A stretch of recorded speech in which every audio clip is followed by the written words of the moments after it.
ಎಲ್ಲರಿಗೂ ನಮಸ್ಕಾರ. ವಿಶ್ವ ಮಹಿಳಾ ದಿನಾಚರಣೆಯ ಶುಭಾಶಯಗಳು.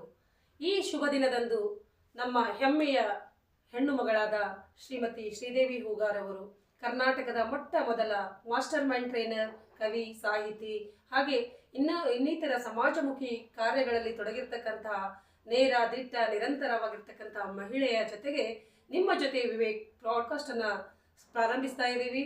ಈ ಪಾಡ್ಕಾಸ್ಟ್ಗೆ ಎಲ್ಲರಿಗೂ ಸ್ವಾಗತ, ಸುಸ್ವಾಗತ. ನಮಸ್ಕಾರ ಸ್ನೇಹಿತರೆ, ನಿಮ್ಮ ಜೊತೆ ಪಾಡ್ಕಾಸ್ಟ್ಗೆ ಸ್ವಾಗತ. ನಿಮ್ಗೆ ಪಾಡ್ಕಾಸ್ಟ್ಗೆ ಸ್ವಾಗತ. ನಮಸ್ತೆ, ಹೇಳ್ರಿ. ನಿಮ್ಮ ಜೀವನದಲ್ಲಿ ಪ್ರಭಾವ ಬೀರಿದ ಪುಸ್ತಕಗಳು, ಗುರುಗಳು ಅಥವಾ ಅನುಭವಗಳೇನುವು? ಎಲ್ಲರಿಗೂ ನನ್ನ ಶರಣಾರ್ಥಿ. ನಾನು ನಿಮ್ಮ ಶ್ರೀದೇವಿ ಹೂಗಾರ್. ಸೊ ಇವತ್ತು ನಮ್ಮ ಬೀದರ್ ನೆಲದ ಒಂದು ಕುವರಾಗಿರುವಂಥ ನಮ್ಮ ವಿವೇಕ್ ಅವರು ಹೊಸ ಒಂದು ಸಾಧನೆಯನ್ನ, ಹೊಸ ಹೆಜ್ಜೆಯನ್ನ ಇಡ್ತಾ ಇದ್ದಾರೆ. ಆ ಹೆಜ್ಜೆಗೆ ಮೊದಲ ಅಭಿನಂದನೆಗಳನ್ನ ಸಲ್ಲಿಸ್ತೀನಿ.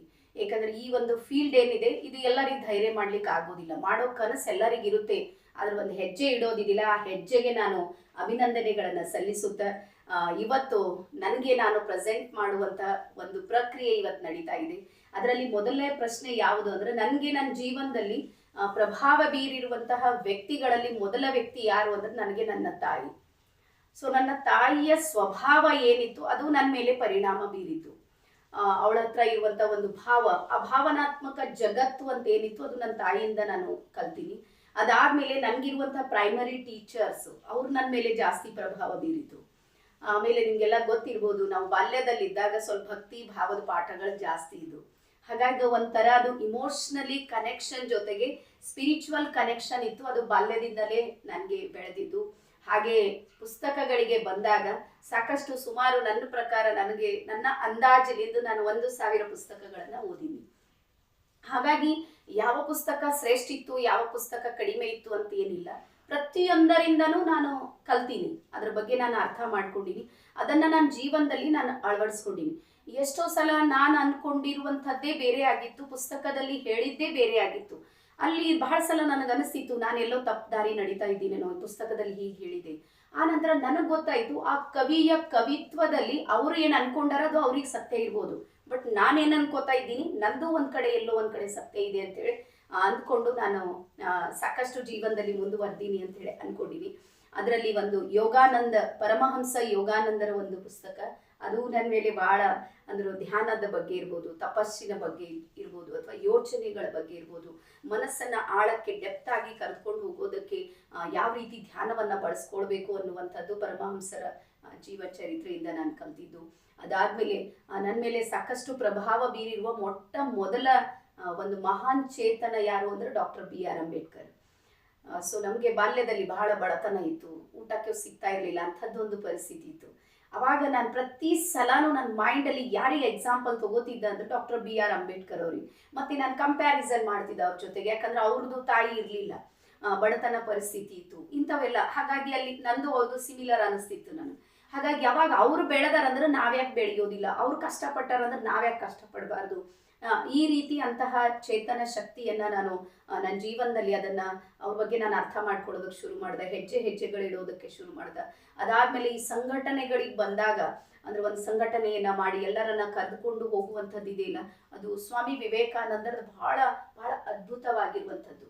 ಹಾಗಾಗಿ ಎಲ್ಲರಿಂದ ಒಂದೊಂದು ಕಲಿತು, ಸರ್ವಜ್ಞೆ ಹೇಳಿದಂತೆ ನಾನು ಇವರು ಅಂತೇನಿಲ್ಲ, ಪ್ರತಿಯೊಬ್ಬರಿಂದ ಒಂದೊಂದು ಕಲ್ತೀನಿ. ಅದಾದ್ಮೇಲೆ ನನಗೆ ಬಹಳ ಹೆಮ್ಮೆ ಆಗೋದು ನನ್ನ ನೆಲಮೂಲ ಸಂಸ್ಕೃತಿ ಬೀದರ್. ಹಾಗಾಗಿ ಈ ಬೀದರ್ ನೆಲದ ಒಂದು ಶರಣರೇನಿದ್ದಾರಲ್ಲ, ಆ ಶರಣರು ಸಮೇತ ನನ್ನ ಜೀವನಕ್ಕೆ ಚೈತನ್ಯ ಶಕ್ತಿಯಾಗಿದ್ದಾರೆ ಅಂತೇಳಿ ನಾನಂತೂ ನಂಬಿದ್ದೀನಿ. ಎಸ್. ಅನ್ಶೇಕಬಲ್ ಮೈಂಡ್ಸೆಟ್ ಮತ್ತು ಆತ್ಮವಿಶ್ವಾಸವನ್ನು ಹೇಗೆ ನಿರ್ವಹಿಸಬಹುದು?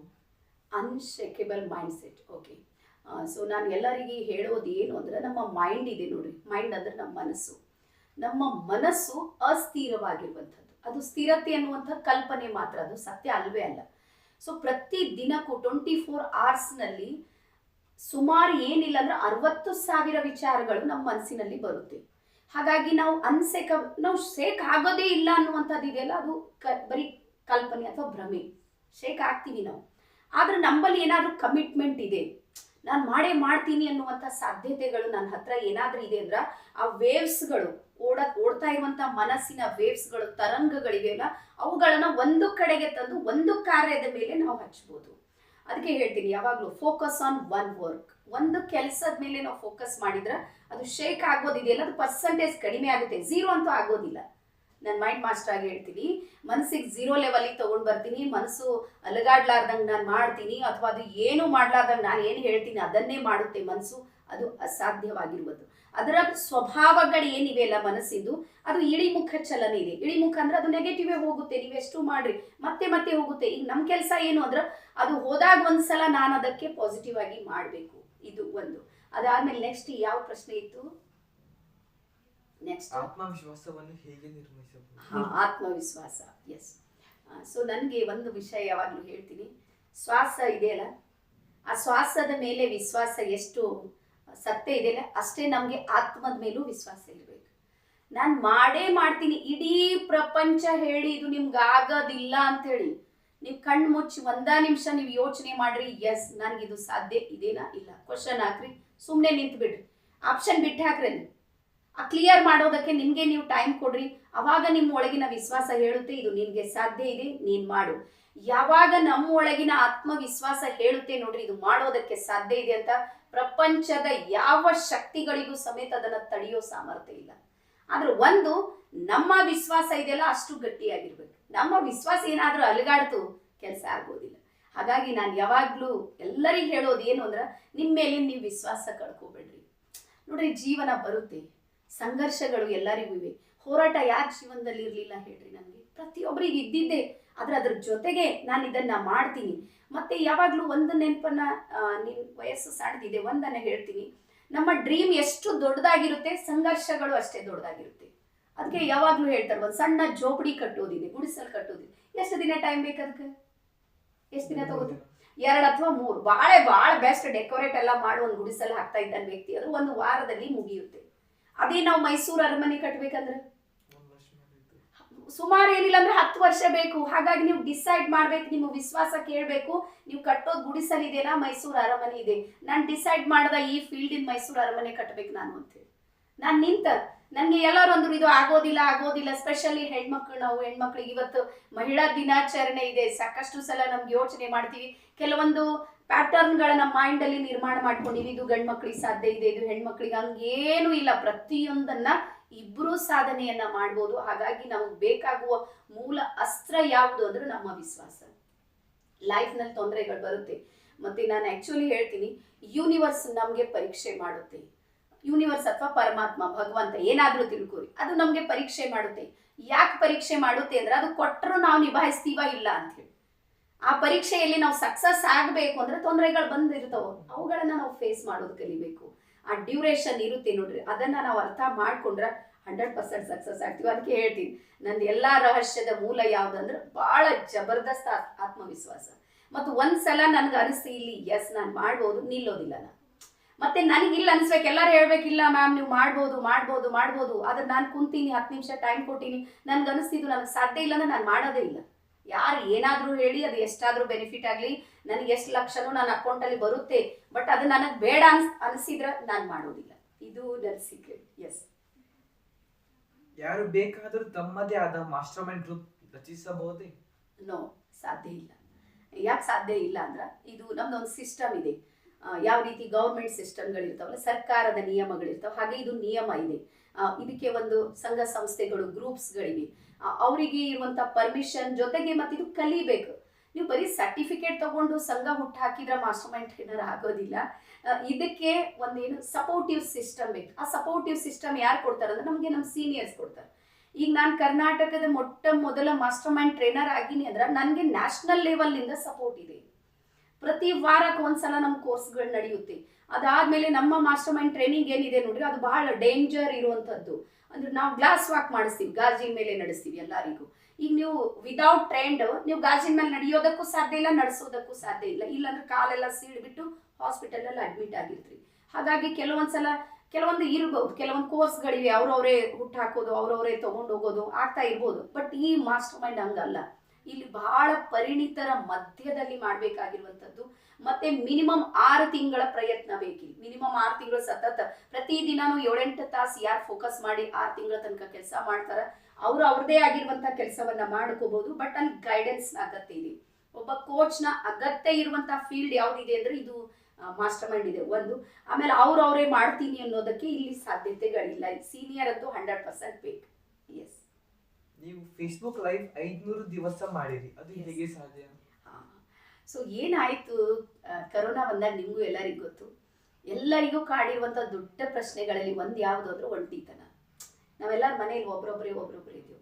ಮನೆಯಲ್ಲಿ 4 ಜನ ಇದ್ರು ಒಂದೇ ರೂಮ್ ನಲ್ಲಿ ಕೂಡೋದಕ್ಕೆ ನಾವು ಭಯ ಪಡ್ತಿದ್ವಿ. ಒಂದು ಹಾಲ್ನ ಕುಂತು ಟಿವಿ ನೋಡಿಲ್ಲ ನಾವು, ಅಂತದೊಂದು ಪರಿಸ್ಥಿತಿಯಲ್ಲಿ ಇತ್ತು. ಒಬ್ರು ಸುಮ್ಮನೆ ಚೀನಿದ್ರು ಸಾಕು, ಅವ್ರಿಗೆ ಸಪ್ರೇಟ್ 14 ದಿನ ಇಟ್ಟಿರುವಂತ ಸಿಚುವೇಶನ್ಗಳಿವೆ. ಸೊ ನನಗೆ ಅದಕ್ಕಿಂತ ಮುಂಚೆ ನಾನು ಸಾಹಿತ್ಯ ಕ್ಷೇತ್ರದಲ್ಲಿ ಸುಮಾರು 10 ವರ್ಷಗಳ ಕಾಲ ನಂದು ಜರ್ನಿ ನಡೆದಿತ್ತು. ಬೆಳಗ್ಗೆಯಿಂದ ಸಂಜೆ ತನಕ ಸ್ಕೂಲ್ ಮಾಡಿ ಬರ್ತಿದ್ದೆ, ಮತ್ತು ಫ್ರೀ ಇದ್ದಿನ ಟೈಮ್ನಾಗೆಲ್ಲ ಸಾಹಿತ್ಯದ ಕೆಲಸ.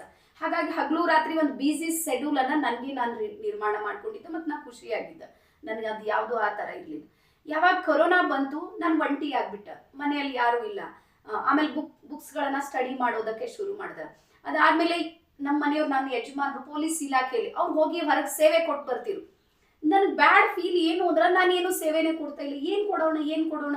ಇವತ್ತು ಫೀಲ್ಡಿಗೆ ಇಳಿದಲ್ಲಿ ಏನು ಮಾಡ್ಲಿಕ್ಕೆ ಆಪ್ಷನ್ ಇರಲಿಲ್ಲ. ಹೋಗ್ಲಿ ಫೋನ್ ಮಾಡಿ ನಾನು ಸಮಾಧಾನ ಮಾಡ್ತೀನಿ ಅಂದ್ರೆ ಎಷ್ಟು ಜನರಿಗೆ ನಾನು ಸಮಾಧಾನ ಮಾಡ್ಬೋದಿತ್ತು. ಹಾಸ್ಪಿಟಲ್ಗೆ ಹೋಗಿ ನಾನು ಏನಾದರೂ ಪ್ರಯತ್ನ ಮಾಡ್ತೀನಿ, ಸೇವೆ ಮಾಡ್ತೀನಿ ಅಂದ್ರೆ ಅದಕ್ಕೂ ಆಪ್ಷನ್ ಇಲ್ಲ. ಅಲ್ಲಿ ನಾವು ಹೊರಗೆ ಹೋಗಂಗಿಲ್ಲ. ಏನು ಮಾಡಬೇಕು? ಅವಾಗ ಫಸ್ಟ್ ಡೇ ನಾನು ಪ್ಲಾನ್ ಹಾಕಿದ್ದೇನು ಅಂದ್ರೆ ಒಂದು 15 ದಿವಸ ಫೇಸ್ಬುಕ್ ಲೈವ್ ಮಾಡ್ಬೇಕಂತ ಪ್ಲಾನ್ ಇತ್ತು. ಓನ್ಲಿ 15 ಡೇಸ್ ಅಷ್ಟೇ. ಅದಕ್ಕಿಂತ ಹಿಂದೆ 21 ಡೇಸ್ ನಾನು ಮೌನ ವ್ರತವನ್ನ ಮಾಡಿದ್ದೆ ಕೊರೋನಾ ಸಂದರ್ಭದಲ್ಲಿ. 21 ದಿವಸ ಬರೀ ನಾನು ಧ್ಯಾನ ಮಾಡಿದ್ದೆ, ಮೆಡಿಟೇಷನ್, ಪುಸ್ತಕ ಓದೋದು. ಇವೆರಡೇ ಕೆಲಸ. ಇದಕ್ಕೆ ಬಿಟ್ಟರೆ ಏನು ಮಾಡಲಿಲ್ಲ. ಮತ್ತು ಊಟ ಸಮೇತ ಒಂದು ಊಟ ಮಾಡಿದ್ದೆ ನಾನು ಆ 21 ದಿವಸ. ಒಂಥರ ನನಗೆ ನಾನು ಗಟ್ಟಿ ಆಗೋದಕ್ಕೆ ಮಾಡಿದೆ.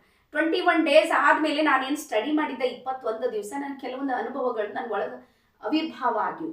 ಅದನ್ನ ಎಲ್ಲರಿಗೆ ಹಂಚ್ಕೊಳ್ಬೇಕು. ಹಾಗಾದ್ರೆ ಏನ್ ಮಾಡೋಣ, ಒಂದು 15 ದಿವಸ ಲೈವ್ ಬರೋಣ ಪ್ಲಾನ್ ಮಾಡಿ. ಏನ್ ಟಾಪಿಕ್ ಏನ್ ತಗೋಬೇಕು? ನಾನು ಓದಿದ್ದು ಗಾಂಧೀಜಿಯವರ ಪುಸ್ತಕವನ್ನ ಓದಿದ್ದೆ. ನಾನು ಗಾಂಧೀಜಿಯವರ ಸತ್ಯಾನ್ವೇಷಣೆ ನಾನು ಪ್ಲಾನ್ ಮಾಡಿದ. ಗಾಂಧೀಜಿಯವ್ರ ಬಗ್ಗೆ ಕೆಲವೊಂದು ಮಿತ್ಗಳಿವೆ. ಅವ್ರ ಲೈಫ್ ಅನ್ನ ನೋಡಿದಾಗ ಕೆಲವರು ಅದರ ವಿರೋಧ ಮಾತಾಡೋದಿದೆ, ಅಥವಾ ನೆಗೆಟಿವ್ ಪಾಯಿಂಟ್ಸ್ಗಳ ಮೇಲೆ ಫೋಕಸ್ ಮಾಡಿದ್ದು ಸಮೇತ ನಾವು ನೋಡ್ಬೋದು ಗಾಂಧೀಜಿಯವ್ರ ಮೇಲೆ. ಆದ್ರೆ ರಿಯಲ್ದೊಳಗ ಪುಸ್ತಕ ನೋಡಿದ ಮೇಲೆ ಗಾಂಧೀಜಿ ಎಷ್ಟು ಗ್ರೇಟ್ ಇದ್ರು, ಅವ್ರ ಮೇಲೆ ಅವ್ರು ಎಷ್ಟು ಪ್ರಯೋಗವನ್ನ ಮಾಡಿದ್ರು. ಈವನ್ ಅವರು ಪ್ರತಿಯೊಂದು ತನ್ನ ಕೆಲಸವನ್ನ ಮಾಡೋದು, ಸ್ವಯಂ ಆಗಿ ಪರಿವರ್ತನೆ ಆಗಿರುವಂಥದ್ದು. ಸಣ್ಣ ಸಣ್ಣ ಕೆಲಸನೂ ಯಾರಿಗೂ ಕೊಡ್ತಾ ಇರ್ಲಿಲ್ಲ, ಅವ್ರ ಮೇಲೆ ಅವ್ರು ಫೋಕಸ್ ಮಾಡಿದ್ರು. ಇದು ಬಹಳ ಗ್ರೇಟ್ ಅನ್ನಿಸ್ತು ನನಗೆ, ಅದು ಆ ಕಾಲಕ್ಕೆ. ಹಾಗಾಗಿ ಅವ್ರ ಮೇಲೆ ಮಾತಾಡೋಣ ಅಂತ ಫಸ್ಟ್ ವಿಡಿಯೋ ಗಾಂಧೀಜಿಯವ್ರ ಮೇಲೆ ಮಾಡ್ದ. ರಿಯಲಿ ವಂಡರ್ ಅನ್ಸಿದ್ದು ಏನು ಅಂದ್ರೆ, ಒಂದೇ ದಿವಸಕ್ಕೆ ಸುಮಾರು 22,000 ವ್ಯೂವರ್ಸ್ ಬಂದರು. 1,000-2,000ಕ್ಕೆ ಹೋರಾಟ ಮಾಡುವಂತ ಎಷ್ಟೋ ಯೂಟ್ಯೂಬರ್ಗಳ ಮಧ್ಯೆ 22,000 ಒಂದೇ ದಿವಸಕ್ಕೆ ವ್ಯೂವರ್ಸ್. ಮತ್ತೆ ರೆಸ್ಪಾನ್ಸ್ ನಂದು ಒಳ್ಳೇದು ಬರೋದಕ್ಕೆ ಶುರು ಮಾಡ್ತು. ಸೆಕೆಂಡ್ ಡೇ ನಾನು ಸ್ವಾಮಿ ವಿವೇಕಾನಂದರ್ ಮಾತಾಡಿದೆ. ಆ 21 ದಿವಸ ಇನ್ನು ಯಾರ್ದು ಓದಿದ್ದ ನೋಡ್ರಿ, ಅದನ್ನೇ 15 ದಿವಸಕ್ಕೆ ಮಾಡಿ ಬಿಟ್ಟು ಹಾಕೋದಿತ್ತು. ಆದ್ರೆ ಅದು ಎಲ್ಲಿಂದ ಧೈರ್ಯ ಬಂತು, ಎಲ್ಲಿಂದ ಪ್ರೋತ್ಸಾಹ ಬಂತು ನನಗೂ ಇವತ್ತಿಗೆ ಗೊತ್ತಿಲ್ಲ. ಬಟ್ ಮಾಡ್ತಾ ಹೋದ ಅದು 500 ಡೇಸ್ ಕಂಪ್ಲೀಟ್ ಮಾಡಿದಾಗ ನನಗಾಗಿರುವಂತಹದ್ದೇನು ಖುಷಿ ಇದೆ ನೋಡ್ರಿ. ನನಗೆ ಈಗಲೂ ಆ ವಿಡಿಯೋಗಳು ನೋಡಿದ್ರೆ ಅದು ಎಲ್ಲಿಂದ ನಾನು ತೊಗೊಂಡು ಬಂದಿದ್ದ, ನಾನು ಹೆಂಗೆ ಹೇಳಿನಿ ನನಗಂತೂ ಗೊತ್ತಿಲ್ಲ. ಬಟ್ ಯಾವುದೋ ಒಂದು ಶಕ್ತಿ ನನಗೆ ಆ ಟೈಮಿಗೆ ಅದೊಂದು ಸೇವೆಯನ್ನು ಮಾಡಿಸಿತ್ತು ಅಂತ ಹೇಳಿ ನಾನು ನಂಬಿನಿ. ಅದಾದಮೇಲೆ ವ್ಯೂವರ್ಸ್ಗಳಿಗೆ ಬಂದರೆ, ಶ್ರೀದೇವಿ ಹೂಗಾರ್ ರಿಯಲ್ ಆಗಿ ಬೆಳೆದಿದ್ದೆಲ್ಲಿ ಅಂದ್ರೆ ಆ 500 ಡೇಸ್ನ ಎಫರ್ಟ್ ಇತ್ತು ನೋಡ್ರಿ, ಅಲ್ಲೇ ನಾನು ಬೆಳೆದೆ. ಆಮೇಲೆ ದೊಡ್ಡ ದೊಡ್ಡ ಮಠಾಧೀಶರೆಲ್ಲ ನನ್ನ ವಿಡಿಯೋಗಳು ನೋಡ್ತಿರು, ಸ್ಪಿರಿಚುವಲಿ ಸಾಕಷ್ಟು ವಿಡಿಯೋಗಳನ್ನ ಮಾಡೋದಕ್ಕೆ ಶುರು ಮಾಡಿದೆ. ಅದಾದಮೇಲೆ ನಮ್ಮ ಫ್ಯಾಮಿಲಿಯವರು ನನಗೆ ಸಪೋರ್ಟ್ ಮಾಡಿದ್ರು. ಸುಮಾರು ಒಂದು 100 ಡೇಸ್ನ ನಂತರ ಫ್ಯಾಮಿಲಿ ನನಗೆ ಸಪೋರ್ಟ್, ಅಲ್ಲಿ ತನಕ ಇರಲಿಲ್ಲ ಅವರು. ಅದರ ನಂತರ ನಾನು ಮಾಡೋದಿಲ್ಲ ಅಂದಾಗೂ ಸಮೇತ ನಮ್ಮ ಮನೆಯವರು ನನಗೆ ಸಪೋರ್ಟ್ ಮಾಡ್ತಾರೆ. ಇಲ್ಲ ಮಾಡು, ಟೈಮ್ ಆಗಿದೆ. ನಾನು ಒಂದು ಘಟನೆಯನ್ನು ನಿಮಗೆ ಇವತ್ತು ನಾನು ಶೇರ್ ಮಾಡ್ಕೋತೀನಿ. 500 ದಿನಗಳಲ್ಲಿ ಒಂದು ದಿನ ನನಗೆ ಎಷ್ಟು ಟಫ್ ಡೇ ಬಂದಿತ್ತಂದ್ರೆ, ನಮ್ಮ ಯಜಮಾನ್ರ ಚಿಕ್ಕಪ್ಪ ಅವರು ಡೆತ್ ಆಗಿರು. ಅವ್ರ ಶವ ಸಂಸ್ಕಾರಕ್ಕೆ ಎತ್ತಬೇಕು. ಈಗ ಹೆಣ ಅದ ನನ್ನ ಮನೆ ಅಂದ್ರೆ ನಮ್ಮ ಮನೆ ಎದುರು ಮನೆಯಲ್ಲಿ ಅಣ್ತಮಕಿ ಮನೆ ಇರ್ತ, ಆ ಮನೆಯಲ್ಲಿ ಶವ ಇದೆ. ಸುಮಾರು ಜನ ಮಣ್ಣು ಮಾಡೋದಕ್ಕೆ ಬಂದಿದ್ದಾರೆ. ಅವರು ಈಗ ಹೆಣ ಎತ್ಕೊಂಡು ಒಯ್ಬೇಕು. ಇವತ್ತು ನನಗೆ 5 ಗಂಟೆಗೆ ನಾನು ವಿಡಿಯೋ ಮಾಡ್ಬೇಕು. ನಾನು ಮೈಂಡಿನಾಗ ಹಾಕಿದೆ. ಸುಮಾರು ಅದು 300 ಚಿಲ್ಲರೆ ಡೇಸ್ ಆಗಿತ್ತದು. ಕೊರೋನಾ ಎಲ್ಲ ಮುಗ್ದಿತ್ತು ಮೋಸ್ಟ್ಲಿ ಆ ಟೈಮ್ನವ್ರು. ಈಗ ನಾನು ಏನು ಮಾಡಲಿ, ನಾನು ವಿಚಾರ ಮಾಡಿದೆ ಇವತ್ತು ಮಾಡಬಾರ್ದು, ಒಂದು ಮೆಸೇಜ್ ಹಾಕೋಣ ಬ್ಯಾಡ ಅಂತೇಳಿ. ನಮ್ಮ ಮನೆಯವ್ರು ಎಷ್ಟು ನನಗೆ ಸಪೋರ್ಟ್ ಮಾಡಿದ್ರಂದ್ರೆ 5 ಗಂಟೆಗೆ ಒಳಗೆ ಬಂದು ಹೇಳಿದ್ರು, ನೀನು ರೆಡಿಯಾಗು ಮಾಡು. ನಾನು ಹೇಳ್ದೆ ಹೆಣ ಎತ್ತದ ಮನ್ಯಾಗ, ಅಲ್ಲಿ ಇಟ್ಟು ನಾನು ಹೆಂಗೆ ಮಾಡ್ಲಕ್ಕಾಯ್ತದ, ಇಲ್ಲ ನಾ ವ್ಯವಸ್ಥೆ ಮಾಡ್ತಾ. ನಮ್ಮ ಮನ್ಯಾಗ ಹೆಣ ಅದ ಅಂತ ನಮಗೆ ಗೊತ್ತದ, ಉಳ್ದವ್ರಿಗೆ ಅಲ್ಲಿ ಗೊತ್ತದ. ಮೇಡಮ್ ಮಾಡ್ತಾ ಮಾಡ್ತಾ ಬಿಟ್ಟು ಹಾಕೋರು ಅಂತ ಹಿಂಗೆ ಅನಿಸ್ಕೊಂಬೋದು ಬೇಡ, ನೀನು ಮಾಡ ಅಂತ ಹೇಳಿದ್ರು. ಹೇಳಿ ನಮ್ಮ ಮನೆಯವ್ರು ಎಷ್ಟು ಏನು ಪ್ಲಾನ್ ಮಾಡಿದ್ರು ಗೊತ್ತಿಲ್ಲ. ಕರೆಕ್ಟ್ 5-15 ನಿಮಿಷಕ್ಕೆ ಹೆಣ ಎತ್ತೋ ಪ್ಲಾನ್ ಮಾಡಿದ್ರು. ಮತ್ತು ಎತ್ತಿಸಿ ಹೊರಗೆ ಕಳಿಸೋರು, ಊರು ಹೊರಗೆ ಹೋಗ್ಬಿಡ್ತದು. ಊರು ಹೊರಗೆ ಹೋದ್ಮೇಲೆ ಯಾವತ್ತೂ ಶವ ಸಂಸ್ಕಾರಕ್ಕೆ ಹೋದ್ರು ಮನೆಗೆ ವಾಪಸ್ ಬರೋದಿಲ್ಲ, ಅದು ಮುಗಿಸ್ ಬರೋಸ್ತಕ್ಕ. ನಮ್ಮ ಮನೆಯವ್ರು ಅರ್ಧ ದಾರಿಲಿಂದ ವಾಪಸ್ ಬಂದು ನನ್ಗೆ ಹೇಳಿದ್ರು, ಸ್ನಾನ ಮಾಡಿಲ್ಲ ಅಂದ್ರು ನೀವು ಮೊದಲು ವಿಡಿಯೋ ಮಾಡು, ಆಮೇಲೆ ಸ್ನಾನ ಮಾಡು ಅಂತ. ನಾನು ಸಮಯಕ್ಕೆ ಸರಿಯಾಗಿ ಮತ್ತೆ ನನ್ನ ಟೈಮಿಗೆ ನಾನು ವಿಡಿಯೋ ಮಾಡಿದ್ದಿದ್ದಿಲ್ಲ. ಇದು ನನ್ನ ಮಾನಸಿಕ ಅವತ್ತು ಭಾಳ ನೊಂದಿದ್ದ. ನಾವೆಲ್ಲ ಅವ್ರದೇ ಕೈದೊಳಗೆ ಬೆಳೆದಿದ್ದು. ಬಟ್ ಇಲ್ಲಿ ಹೇಳೋದು ವಿಷಯ ಏನು ಅಂದ್ರೆ, ನನ್ನ ಕಮಿಟ್ಮೆಂಟ್ ಇತ್ತಲ್ಲ, ನಾನು ಯಾವತ್ತೂ ಬಿಡಲಿಲ್ಲ. ಮತ್ತು ನನಗೆ ಅವ್ರು ಸಪೋರ್ಟ್ನೂ ಮಾಡಿದ್ರು. ಇವತ್ತಿಗೂ ನಾನು ಕಮಿಟ್ಮೆಂಟ್ ಏನಾರ ಮಾಡ್ತೀನಿ, ನನ್ನ ನಸ್ಕಿನೊಳಗೆ 3 ಗಂಟೆಗೆ ಮಾಡ್ಬೇಕಂದ್ರೆ ಮಾಡ್ತೀನಿ, ನಾನು ಬಿಡೋದಿಲ್ಲ. ಇಲ್ಲಾಂದ್ರೆ ಡಿಸೈಡ್ ಮಾಡೋದಿಲ್ಲ. ಈ 500 ಡೇಸ್ ಇತ್ತಲ್ಲ, ಅದು ನನಗೆ ತಪ್ಪಷ್ಟಿತ್ತು. ಮತ್ತು ಗೊತ್ತಿಲ್ಲ ಅದು ಸಕ್ಸಸ್ ಆಗಿದೆ.